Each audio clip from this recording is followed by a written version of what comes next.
12시 많은 참여 바랍니다.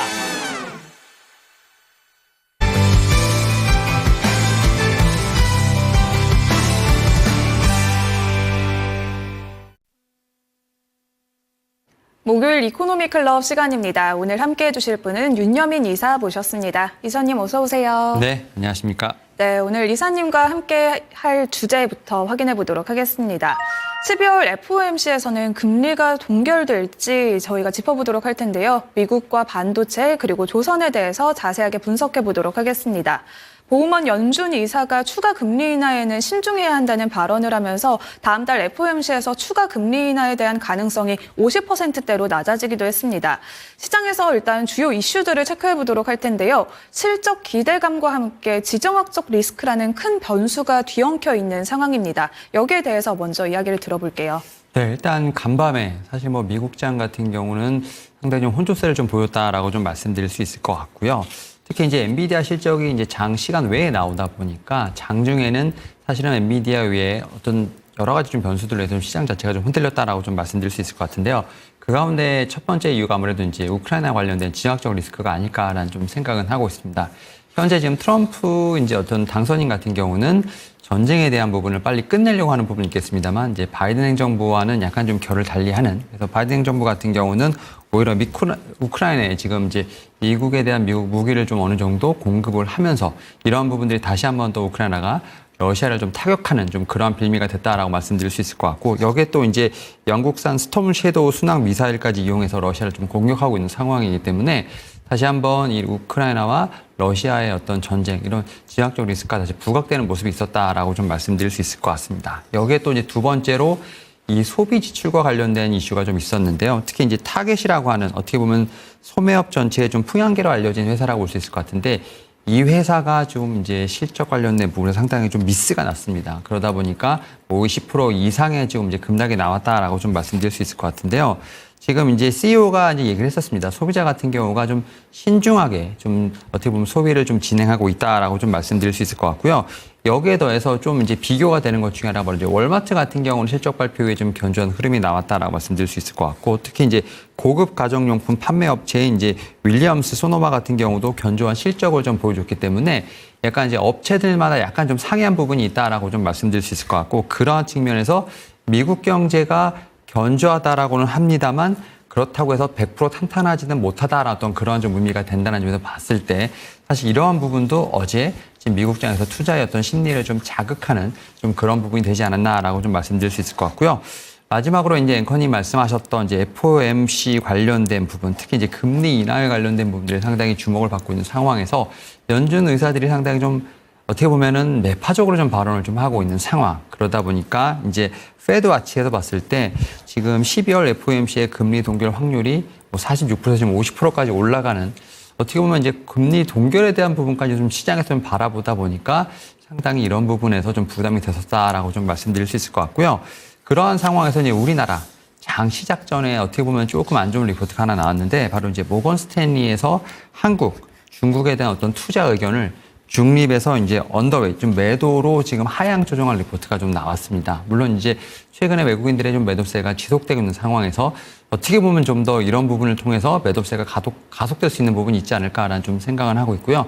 여기에 더해서 장 초반, 지금 같은 경우는 좀 많은 부분을 회복했습니다만 지금 제약바이오 섹터, 특히 이제 알테오젠을 비롯한 리가캠 바이오 같은 종목들 같은 경우가 CFD인지 반대 매매인지 모르겠습니다만 개인들의 물량이 상당히 좀 많이 나갔다는 부분들. 하지만 그런 부분들을 어떻게 보면 기관과 외국인이 담으면서 지금 보게 된다고 하면 거의 지금 이제 하락세를 좀 마무리하는 모습이 나오는데, 어쨌든 이러한 부분들을 해서 장 초반 우리나라 시장도 상당히 힘들었다라고 좀 말씀드릴 수 있을 것 같습니다. 네, 낙폭을 줄여 나가고는 있습니다. 그리고 또 엔비디아의 3분기도 역시나 어닝 서프라이즈가 나왔는데요. 계속해서 분기마다 최고 실적을 찍어내고 있는 엔비디아입니다. 특히 AI 경쟁의 핵심 시설로 꼽히는 데이터 센터가 매출을 주도했다고 하는데요. 그럼에도 불구하고 오늘 국내 반도체주들의 흐름은 아쉽습니다. 일단 가이던스가 기대치에 미치지 못했다고 하면서 엔비디아의 주가 역시 시간외에서 하락했다고 하는데요. 엔비디아 실적에 대해서 분석해 볼게요. 네, 이제 시간 외, 그러니까 우리나라 시간으로 거의 한 새벽 5시, 6시부터 이제 실적이 좀 나오기 시작을 했죠. 특히 이제 3분기 실적을 보면서 와, 역시 확실히 엔비디아다라는 좀 생각을 했습니다. 특히 뭐 이제 매출부터 시작해서 매출 총이익 관련된 부분을 봤을 때 매출 같은 경우는 지금 예상치보다도 지금 이제 서프라이즈 했고 전분기 대비 17%, 그다음에 전년 동기 대비 94%좀 증가를 하면서 엔비디아 같은 경우 확실히 3분기 실적 상당히 서프라이즈 했다라고 좀 말씀드릴 수 있을 것 같고, 여기에 더해서 또 블랙엘 관련된 부분들 사실은 뭐 월요일부터 약간의 좀 잡음이 있었습니다만 지금 이제 잭슨항 지금 CEO가 지금 얘기했던 부분들 어떻게 보면은 수요가 엄청나다는 얘기를 좀 하고 있는 상황이죠. 그러다 보니까 CEO의 발언을 통해서 블랙웰 같은 경우는 문제가 없다라는 어떤 그런 부분이 있지 않을까라는 좀 생각은 하고 있는데요. 다만 이제 시장의 기대치가 너무 높았던 탓일까요? 4분기 이제 실적 가이던스 관련돼서는 약간의 좀 고개를 좀 갸우뚱할 수밖에 없는 상황이 아닌가라는 좀 생각을 하고 있는데, 매출 같은 경우도 예상치와 거의 이제 좀 가이던스와 한 1, 2% 정도밖에 차이가 나지 않는, 어떻게 보면 되게 보수적으로 예상치를 잡았다라고 좀 말씀드릴 수 있을 것 같고, 매출 총이익률 같은 경우도 지금 예상치에 거의 맞는 부분이기 때문에 시장에서 봤을 때 아니 블랙웰이 이렇게 잘 나가는 상황인데 왜 이렇게 4분기 어떻게 보면 매출 가이던스를 보수적으로 잡았을까라는 좀 의문이 있다라고 좀 말씀드릴 수 있을 것 같고요. 다만 지금 이제 3분기까지 매출을 좀 뜯어봤을 때 확실히 데이터 센터가 지금 엔비디아의 어떤 실적을 하드캐리하고 있지 않나라는 좀 생각을 하고 있습니다. 결국 이제 데이터 센터가 드라마티컬하게 좀 늘어나고 있다는 부분들 좀 확실히 좀 확인할 수 있다라고 좀 말씀드릴 수 있을 것 같고, 데이터 센터의 어떤 증가, 여기에 따른 블랙웰에 대한 어떤 실적이 4분기에 다시 한번 메인 포인트가 되지 않을까라는 좀 생각을 하고 있는데요. 다만 지금 시간에서 떨어졌습니다만 좀 낙폭을 좀 줄이는 모습이 좀 나오고 있다라고 좀 말씀드릴 수 있을 것 같고, 결국 이제 오늘 밤 정규 시장에서 어떤 주가의 흐름을 봐야 되지 않을까라는 좀 생각을 하고 있는데, 다만 지금 우리나라 시장에서 지금 어떻게 보면 SK하이닉스, 어떻게 보면 이제 엔비디아 향이라고 볼 수 있는 종목들 같은 경우가 살짝 좀 움직임이 둔화되고 있다라고 말씀드릴 수 있을 것 같고, 오히려 지금 삼성전자가 어떻게 보면 SK하이닉스 대비해서 좀 강한 모습을 좀 보이고 있는 상황이기 때문에 확실히 엔비디아 향에 대한 어떤 제가 볼 때는 주가 영향은 우리나라는 아직까지는 좀 제한적이라고 말씀드릴 수 있을 것 같고, 오늘 미국 본장에서 어떤 흐름을 보게 된다고 하면 내일 정도 다시 한번 반영될 수 있지 않을까라는 좀 생각을 하고 있는 상황이기 때문에 반도체 섹터의 움직임 자체는 그렇게 드라마틱하게 퍼포먼스가 나오고 있지 않다라고 좀 말씀드릴 수 있을 것 같습니다. 네, 이렇게 성장 둔화 우려도 있지만 4분기부터 블랙웰이 출시된다는 또 기대감까지 공존하고 있습니다. 그렇다면 국내 엔비디아 밸류체인 관련주 중에서는 탑픽이 어떤 종목일까요? 네, 저는 좀 탑픽으로 좀 말씀드릴 수 있는 종목이 바로 이제 한화 인더스트리얼 솔루션즈라는 좀 종목을 좀 갖고 왔다라고 좀 말씀드릴 수 있을 것 같은데요.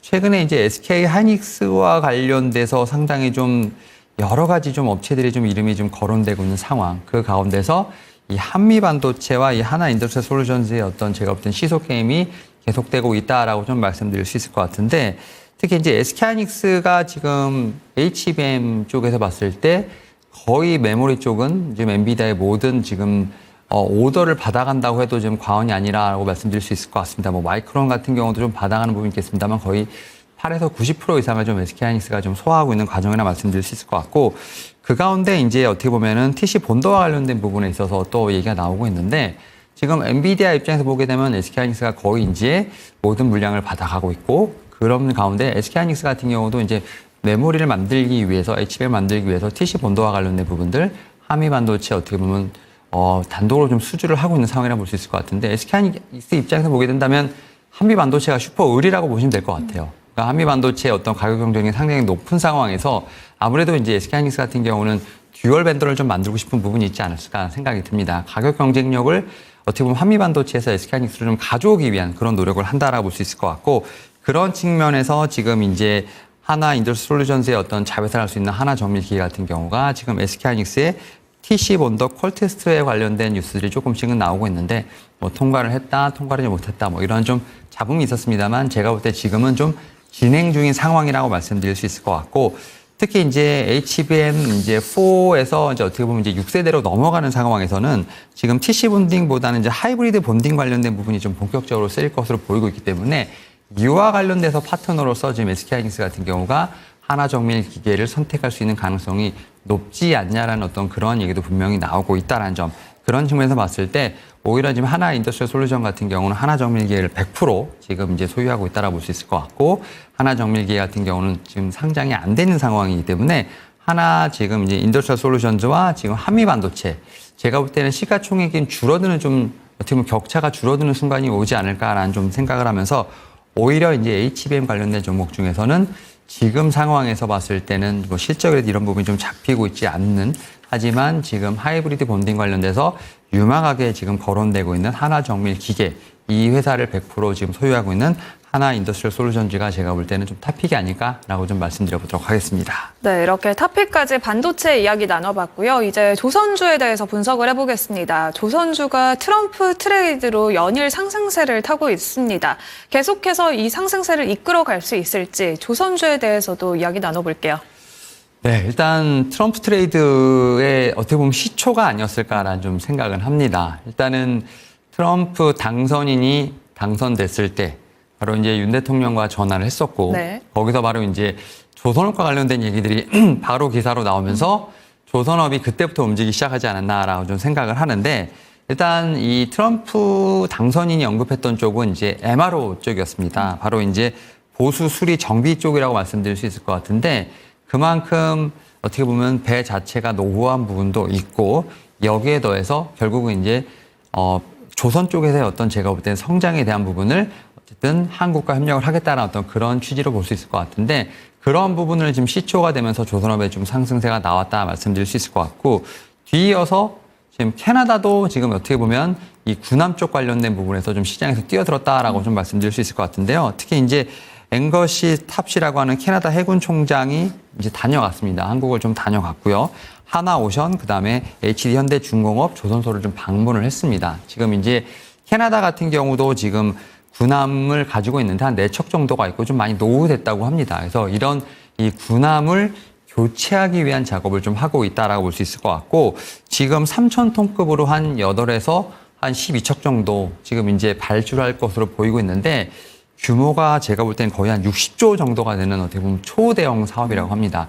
물론 이제 우리나라를 다녀갔다고 해서 우리나라의 단독 어떻게 보면은 수주를 주는 건 아니겠죠. 사실은 뭐 여러 가지 지금 회사들, 특히 뭐 독일이라든지 뭐 스페인, 뭐 스웨덴 쪽과도 아무래도 우리나라가 어떻게 보면 수주 경쟁을 하지 않을까라는 좀 생각은 분명히 하고 있습니다만, 우리나라를 다녀갔다는 건 분명히 큰 의미가 있지 않을까라는 좀 생각을 하고 있고요. 특히 이제 우리나라 같은 경우는 뭐 최근에 보게 되면 빈 도크가 없을 정도로 상당히 지금 이제 수주와 관련된 부분에서 작업이 빠르게 좀 일어나고 있고, 지금 24시간 돌아가고 있는 상황이기 때문에 캐나다도 분명히 이 점을 좀 인지하고 있지 않나라고 좀 생각을 하고 있습니다. 결국 그런 측면에서 봤을 때 우리나라 같은 경우는 미국의 MRO, 그다음에 뭐 캐나다 같은 경우는 군함 관련된 쪽까지 시장이 좀 열렸다는 측면에서 지금 우리가 뭐 LNG 선과 관련된 뭐 고부가치 선박에 대한 부분에서 좀 집중을 하고 있습니다만, 어떻게 보면 새로운 시장이 좀 열리지 않았나라는 좀 생각을 하고 있고요. 특히 뭐 하나오션과 관련돼서 얘기들이 상당히 많은데, 이제 하나오션 같은 경우는 MRO 쪽에 상당히 먼저 좀 뛰어들었다라고 좀 말씀드릴 수 있을 것 같습니다. 특히 이제 미국의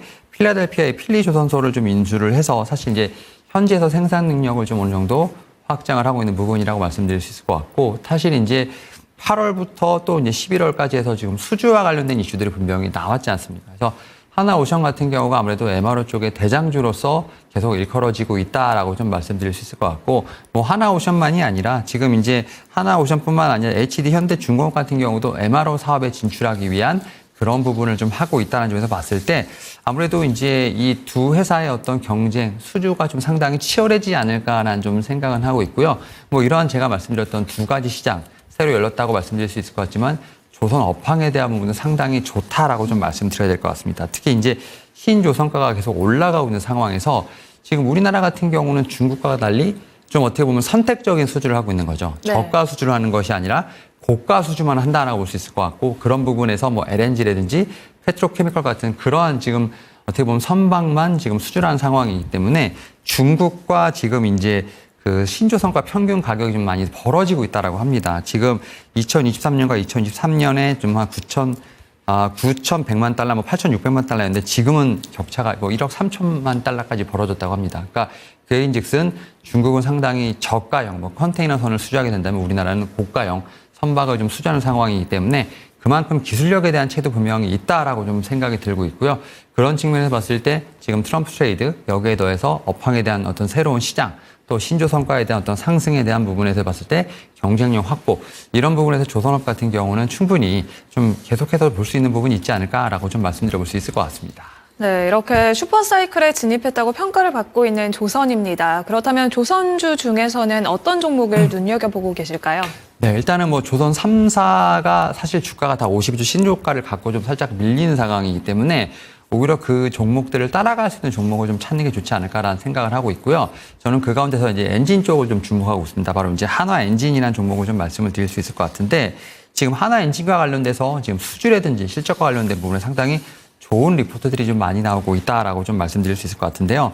일단 숫자로 좀 말씀을 드리면 일단 올해 3분기 누적 매출 같은 경우는 한 8,700억 정도가 좀 기록이 됐습니다. 이제 누적 매출이기 때문에 3분기까지 매출인데 이게 벌써 지난해 전체 실적 8,500억을 넘어섰다라고 보는 겁니다. 결국 이제 지난해보다 지금 올해 실적이 당연히 좋아질 것이라고 생각을 하고 있고요. 4분기에 어떻게 하냐에 따라서 일단은 매출이 1조가 넘어가는 그래서 1조 클럽을 다시 한번 돌파하지 않을까라는 좀 생각을 하고 있는데요. 사실 한화 엔진이 마지막으로 매출 1조가 넘어간 게 지금 2012년이니까 거의 12년 만에 다시 이제 1조 클럽에 대한 사이클이 오지 않았나라는 좀 생각을 하고 있고요. 결국 이제 이렇게 어떻게 보면은 매출이 많이 잡히는 건 결국 이제 수주를 잘했기 때문인데 이제 아무래도 이제 고객사의 한화오션이나 삼성중공업 향에 대한 매출도 분명히 있었습니다만 중국 조선소에 내가 볼 때는 매출도 상당히 많았다라고 생각합니다. 앞에서 언급드렸던 것처럼 중국 같은 경우도 컨테이너 선부터 시작해서 좀 저가 수주를 하고 있는 상황입니다만 아무래도 뭐 저가 수주만 하겠습니까? 그래도 LNG라든지 좀 고가 선박의 일부는 좀 분명히 수주할 거라 생각을 하는데 그 가운데서 엔진과 관련된 기술은 중국이 아직 우리나라를 따라오지 못했다. 그러다 보니까 이 엔진과 관련된 부분은 오히려 역으로 한국 엔진사들에게 수주가 내려오는 상황. 결국 그러다 보니까 엔진사 같은 경우는 한국 조선사에서도 수주를 받고 또 중국 조선사에도 수주를 받는 어떻게 보면 일거양득이 되는 상황이라고 볼 수 있을 것 같고 이러한 부분이 좀 더 심화되지 않을까 생각합니다. 왜냐하면 지금 이제 2050년까지 이제 친환경 선박에 대한 부분들이 상당히 강해지고 있는 상황이기 때문에 선박에 대한 부분들 다시 한번 제가 볼 때는 수주가 많이 나올 것으로 생각을 하고 있고 친환경과 관련된 기술은 지금 우리나라 엔진사들이 상당히 보유를 잘하고 있는 상황이기 때문에 여기서 또 한 번의 좀 퀀텀 점프가 이루어지지 않을까라는 좀 생각을 하고 있고요. 그런 측면에서 한화 엔진 같은 경우는 중기적으로 봤을 때도 실적에 대한 개선세가 뚜렷하게 나오지 않을까라는 좀 생각을 하고 있습니다. 앞에서 좀 매출이나 영업이익 말씀드렸습니다만 지금 수주 잔고도 상당히 드라마티컬하게 올라가고 있는데요. 3분기까지 지금 수주 잔고가 지금 한 3조 2,400억 원 정도 되는데 이게 지난해 말이 2조 5천억이었는데 이 부분을 또 넘어갔습니다. 그래서 지난해 대비해서도 지금 3분기 기준으로 25% 넘어간 상황이기 때문에 수주도 좀 드라마티컬하게 늘어나고 있다는 점. 그런 점에서 봤을 때 엔진사 중에 한화 엔진 같은 경우 지금 아직 전고점을 넘어가지 못하고 있는 상황. 충분히 제가 볼 때는 조선 3사를 따라갈 수 있는 어떤 주가의 퍼포먼스를 보여주지 않을까라고 좀 말씀을 드려볼 수 있을 것 같습니다.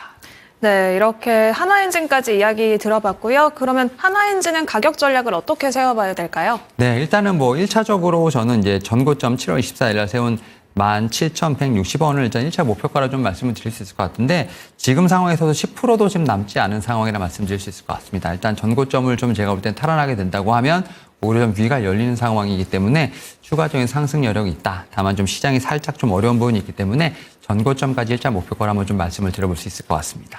네, 이렇게 반도체와 조선주까지 이야기 나눠봤습니다. 오늘 말씀 고맙습니다. 네, 감사합니다. 네, 오늘은 윤여민 이사와 함께한 이코노미 클럽 시간이었습니다. 지금까지 전해드린 내용은 특정 종목의 주가 상승과 하락을 보장하지는 않습니다. 지수도 조금씩 힘을 내주고 있습니다. 오늘도 오후장까지 성공 투자하시길 바라겠습니다. 시장의 중심 여기서 마칩니다. 고맙습니다.